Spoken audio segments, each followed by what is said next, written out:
Here I have Fairphone for 5G, and today I'm going to show you how to copy contacts from SIM card to this device.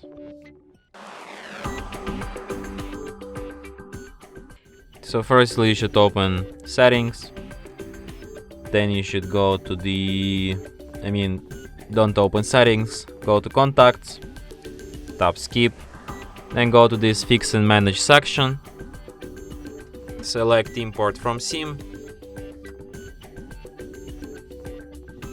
Here you can select which contacts you want to import, then tap import and these contacts will appear here on your device so easily. And that's it.